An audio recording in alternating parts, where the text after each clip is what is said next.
खुलुमबाय बयखौबो बिटिआर नि मबे दफाया मावफुंजागोन आरो मबे दफाखौ मावफुंनाय नङा बेखौहाय रोखायैनो फोरमायनानै होदों बिथां सारा आरो बेजों लोगोसेनो मानावगिरि दिपेन बर' बिथांखौहाय मोजाङै बुजायदों नोंथांमोना बे भिडिअखौ जोबजासिम नायोब्ला गासै बाथ्राखौ नोंथांमोना आबुङैनो मोनथिना लानो हागोन भिडिअखौ जोबजासिम नायनानै लाग्रो बिनि उनावहाय नोंथांनि गोसोआव मा साननाय सोमजिदों नोंथांमोना कमेन्टनि गेजेरजों फोरमायबानो जाबाय आथिखालाव बे बिसायख'थिनि सम खोन्दोआव आरो बे थासारियाव गोबां सुबुंफोरा ससियेल मिडियानि गेजेरजों बा पर्टेलनि गेजेरजों इउटिउबनि गेजेरजों दुलाराय बर' फरायसा आफादखौ बायदिसिना खोथा बाथ्राजों माने मुं सुनो नागिरनाय नेगेटिभ अपप्रचार भुवा प्रचार प्रपागान्डा खालामनाय बे थासारिफोरखौ जोङो नुबाय थादों आरो बेजों लोगोसे दुलाराय बर' साहित्य सभा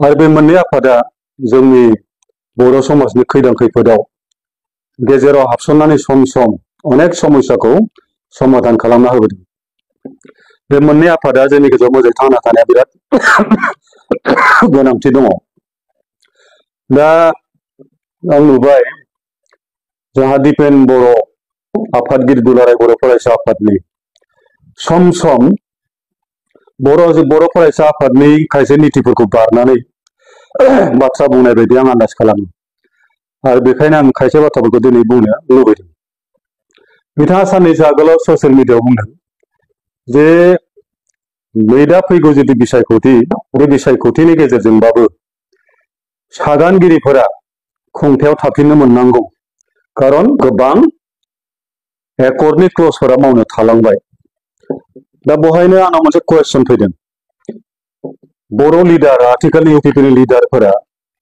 गोबां समाव बुंबाय दं जे दासिम एकर्डनि क्लजफोरा प्राय 85% आरो सोरबानो 90%आ मावजाबाय दा बिदिबा जोंनाव बेसेबां दंमोन बिटिआर क्लजआव बिटिआर क्लजनि अरिजिन क्लजआ जाबाय 11टा एनेक्सार 1 आव दंमोन 8टा एनेक्सार 2 आव दंमोन 22टा एनेक्सार 3 आव दंमोन 16टा एनेक्सार 4 आव दङ 10टा टोटेल बेसे जायो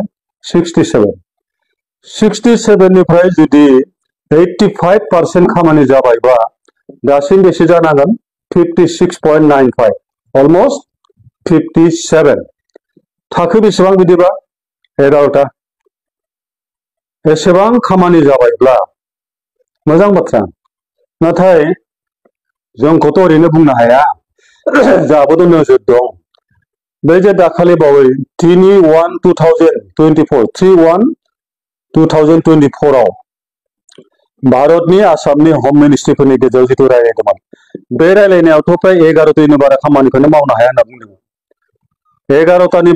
11टानि नैबेफोर माखासेया गोग्लैदों जेरै cultural complex cum centre of excellence in the name of Bodofa at थुलुंगाफुरि क्लजनि 6.5 आव दङ बेखौथ' माबा गोरोबा होनना बुंबाय मावनो हाया होनना बुंबाय 2 मोननै नाम्बाराव regional campus of Indira Gandhi national tribal university annexure 2 आव दङ बेखौ उदालगुरि जानो गोनांमोन बेखौ मा होनबाय जे बे सेन्टारा अलरेडि मणिपुराव दङ आरो खाथि खाला आसामाव मोननै सेन्ट्रेल इउनिभार्सिटि दङ तेजपुराव उदालगुरि खाथियाव दंखायो गतिके बेजोंनो कभार जागोन एनादार बहाय जानायनि खुनु बाथ्रा फैया उपेन्द्रनाथ ब्रह्म सेन्ट्रेल इउनिभार्सिटि बर्मा बेखौबोथ' हाया होनखाबाय NIT NIT national institute technology बेखौथ' होनबाय जे स्टेटआव मोनसेल' थायो एनादार जानायनि प्रश्नआनो फैया नवोदय विद्यालय बेवहाय क्लजआव दंमोन जे प्रत्येक डिस्ट्रिक्टआव एनादार आरो नवोदय विद्यालय दानाय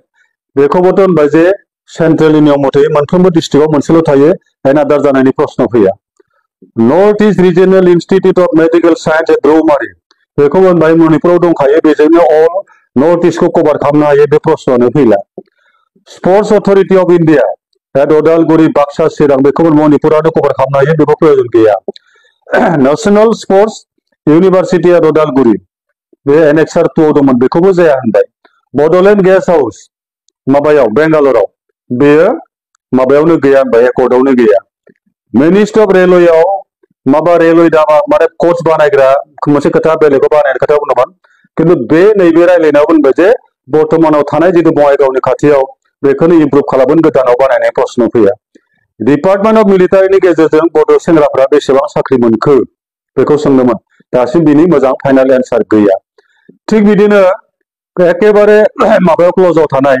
सालबारियाव जितु गोथैफोरनि नामाव मांखरसालि बेखौबोथ' मावासै आरो बे गोथैसालिनि मांखरसालियाव मावनो थाखाय मानो क्ल'जाव सोलायनांगौ बेखौथ' हाग्रामाया बै जुदि देबरगाव बानायदों बेथ' क्ल'जाव गैलाया आरो बेसेबां थाखानि बाथ्रा बिलाय मेन्टेलिटि थानांगोन मावनायनि गोसो थानांगोन अब्लानो बे जागौमोन बड'लेण्ड गेस्ट हाउस बम्बे बेखौबो मावनो हायाखिसै 5 लाखै प्रत्येक भिक्टिमफोरनो होनो गोनांमोन बेनिनो गोबांनो 3 लाखै होनानै 2 लाख थाखा खोमादों जों खोनादों आरो गोबां दाबो मोनाखै दा बेफोरखौ नायबा बय 12ता खामानियानो मावजायाखै दा बे 12ताजों जुदि बे माबाजों 57 जों दाजाबोबा नोंथांमोननि 67आ अभार जोब्बाय खामानिया जोब्बाय माखौ लानानै क्ल'जनि खामानिफोरा जोबसान्दै खुंथायाव मोनफैनांगौ होननानै दिपेना दाबि खालामो माने नोंथांमोननि बुंनायखौसो बुंदों आं 85% 90% बे मथेबा खामानिया जोब्बाय नोंथांमोना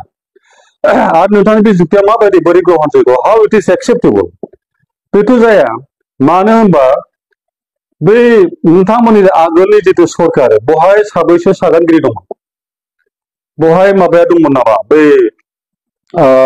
रन्जन दैमारिया दंमोन नामा बिदिनो जोंना बे सोरमोन माबाया बे थांनाय बाराव जितु इलेक्सनाव गेलेदोंमोन जोंनि बहाय धीरेन बेबोथ' सासे सिगनेटरि बेखौबोथ' लायाखै बिदिब्ला सागानगिरिफोरा मोनफिननांगौ आगोलनि रन्जन दैमारिखौ माथो लाबोदिया दा बे रोखोम खोथा आरो बेनो जुदि जायोबा आसाम एकर्ड बे आसाम एकर्डआबो दाबो कमप्लिट फुलफिल जायाखै होमबालाय प्रफुल्ल महन्तआ बृन्दाबन गस्वामिया फैफिननांगौमोन फैनांगोन बिदिब्ला गतिके खायसे बाथ्राफोरखौ दुलाराय बर' फरायसा आफादनि आफादगिरि जानानै एसे लागाम हमथानाय बाथ्राफोरखौ बुंबा मोजां जायो बेनिफ्राय नोंथाङा मोनसे गिदिर खामानि मावनो नाजादोंमोन वेलकाम मोजां जादोंमोन बे जाबाय बर' राजखान्थि आफादफोरनि गेजेराव खौसेथि लाबोनाय बिराद इनिशियेटिभ गुड इनिशियेटिभ खारन नङाबा जोङो भबिष्यताव बिपद दङ नाथाय बे इनिशियेटिभखौ नोंथाङा बै 2020 मा खालामनाय जेब्लानाखि प्रमदआ 11 डबलजों 12 जादोंमोन हाग्रामाया 17ता मोनदोंमोन मोननैजों दाजाबा बेसे 29 सोर हागौमोन जों फैनो आरो बे मोननैजों गोरोबनानै जुदि सरकार दायोमोनब्ला जोंनि गोसो बादियै जोंनि अधिकाराव थानायफोरखौ जों मावफुंजोबनो हागौमोन बे समाव बहा दंमोन आरो नै दा जुदि खालामबाय नोंथाङानो होनदों जे थांनाय डिसेम्बरसिम बे सिस्टेमा ड्रप जाना दंमोन आरो दाखालि बाव इलेक्सननि आगोलाव नोंथाङा नाजादों खिन्थु पलिटिकेल पार्टि मोननैखौ इमान थाबै गोरोबहोनाया सहज नङा गावबा गाव आइडिय'लजि दं नाथाय ओरैबो हायो दाबो सम दं नोंथां नैबे इलेक्सना जोबनायनि उनाव इउपिपिएलआ बेसे मोनो बिपिएफआ बेसे मोनो मोननैजों दाबो सरजाबनो नाजा जाहाथे बेलेगा हाबसननो हाया बेटार आइडिया बेयो आरो बे सिस्टेमै जुदि जों प्रत्येक पार्टियानो गावबा गाव गेलेनानै जुदि सरकार दानायाव खौसे जानानै गावनि स्वार्थनि खामानि मावोब्ला भारतआ दिनै आसरित जागोन दुलाराय भारतआनो बुंगोन मा जाथि बिसोरलाय मा डेन्जार बिसोरो बेलेग पार्टिया बेलेग बेलेग खिन्थु ज' जानानै गावसोरनि अधिकारखौ बिसोर आदाय खालामो खारन जों स्टेटनि किं मेकार जानो हागोन सेन्ट्रेला जोंखौ रेसपन्स होगोन खिन्थु नों साथाम साब्रैल' गावबा गाव जायोबा नों खाथिर खालामा आरो दिनै नोंथाङा गाज्रि मोननाङा इउपिपिएलनि लिडार इउपिपिएलनि एमसि लेखाफ्रानो मिथिं गायै बुंदों जे जों गोबां खामानि मावनो हायासै फारसे नोंथाङा दाबि खालामदों 85% 90% खालामबाय होमबाथ' जोब्बायमोन खिन्थु बिथांमोना बुंदों जे जों गोबां खामानि मावनो हायासै खारन जों बिजेपि दंमोन येस बिजेपिया जिहेतुके बिसोरो दंफायोमोन नालाय गावसोरनि नोजोरजों खारगोन बिसोर नेशनेल लेभेलाव खारनो थिनगोन आनसलिकताफोरखौ प्रश्रय होगोन आरो बे कारनाव गोबां खामानि मावनो हायाखै आरो ओरैबायदि एबार जों हारसिं मावनो नाजागोन सरकारखौ खिन्थु हारसिं हाया होननानै आं दासिना बुंनो हागोन हायोबा बिदिनो खालामनांगोन मोननैजों ज' खालामनांगोन आइडिय'लजिया जिखियानो जाया खिन्थु गावनि रायजोखौ रैखा खालामनाय खेत्रआव जों ज' जानांगोन नङा बिटिसि आथिखालाव अलखदाव दङ आरो नैबे इलेक्सना खालि एमसिएलए इएम सोलायनाय नङा बेयो बे इलेक्सना जाबाय बिटिसिखौ रैखा खालामनाय मोनसे गेदेर दावहा गतिके नोंथांनि बे खौसेथिनि डायलगखौ लानानै नोंथाङा दिनै हाग्रामाखौ बदनाम होबाय दं बेखौ रावबो गनायाखै गतिके बे नोंथांनि इनाय जादों आरो नोंथांनि खौसेथिखौ सोर मानिनो नोंथाङा दाखालि बावै दरं अदालगुरियाव जेब्ला बिसायख'थि जादोंमोन एमपि BPF नि कैंडिडेट दुर्गादास बर'नि बेरेखायै नोंथाङा सोरजों बेरायदोंमोन? नोंथाङाथ' BJP नि कैंडिडेट दिलीप सैकानि बेरेखायै जयै बेरायदोंमोन, हेलिकप्टाराव गाखोनानै भट बिदोंमोन। आरो बे हाबाखौ एबसुआ जोनोम जानायनिफ्राय खुनु आफादगिरियानो बेखौ मावफेराखैमोन। नोंथाङा खिन्थु एबसुनि प्रिन्सिपलखौ फार्स्ट भायलेट खालामबाय आरो बेखौ लाना दिनै एबसुनि गेजेराव बिराद रायलायो मानो बिदि जानो मोननाय। गतिके आरो बेबायदि नोंथाङा दिनै दाखालिबावै BJP दिनै जों ज' खालामनो नागिरदों। नोंथांनि बे थारुन मोखांखौ सोर फोथायनो? नोंथांनि मोखाङाथ' बुरजा जाबाय। गतिके दिनै रायजोफोरा फोथायनो थान मोनगोन। नोंथांनि बे नाजानायखौ जागोनखौ होनना साना आरो नोंथाङा दिनै बारे बारे हाग्रामाखौ दाय होबाय थाबा बे दाया नोंथाङा थांबाय। जेरै 17 बोसोरखौ होनबाय थायो, 17 बोसोर जेबो मावाखै, मा मावाखै रायजोफोरा गावसोरनो दा फिननाय होयो। 17 बोसोराव असान्ति जादोंमोन, सोर खालामदोंमोन रायजोफोरा फिननाय होयो। बै जे माबाखौ बर' सिख्ला सासेखौ जे बुथारदोंमोन, मा बर'मोन बेयो?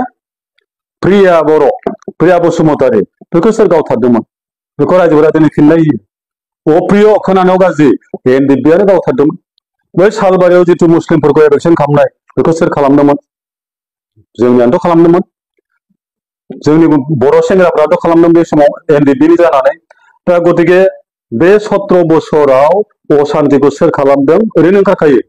आरो बे 17 बोसोराव एबसु आन्दलन खालामदों डिभाइड आसाम 50-50।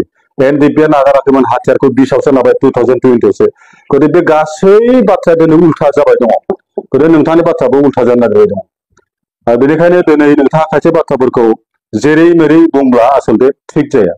बेनिखायनो आं खावलायगोन जों दुलाराय बर' फरायसा आफादखौ मोजां मोनो, मोजां मोननायनि थाखायनो जों बेखौ मोजाङै थांना थानायखौ लुबैदों। खारन बर'फोरा नै दा जिबायदि क्रिटिकेल अबस्थायाव हाबदों बिराद गाज्रि।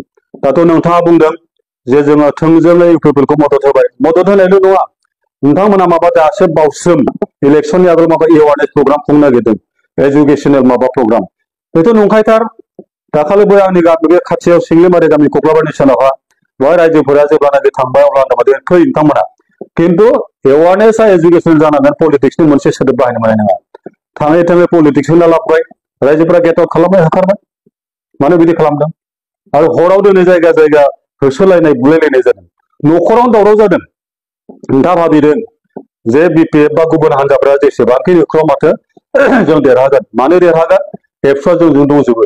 आरो बे एबसुआ न'खराव थानानै माफाफोरखौ बुंगोन।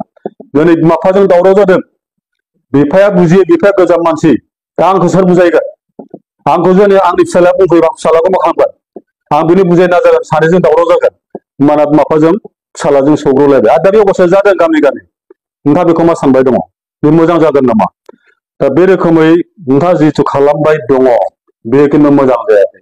फरायसा आफादफोरखौ जि लामाजों दैदेनदों, आंथ' सानदों फरायसा आफादफोरनि गेजेराव दा मोनसे बिराद रिभल्ट मोनसे सोलिबाय दङ आरो बे मोनसे थुब्लाव जोंखांगोन।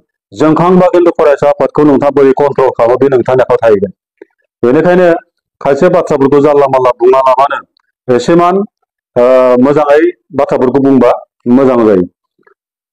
बेनिफ्राय आं नोंथांनाव मोनसे कुइसन खालामबाय।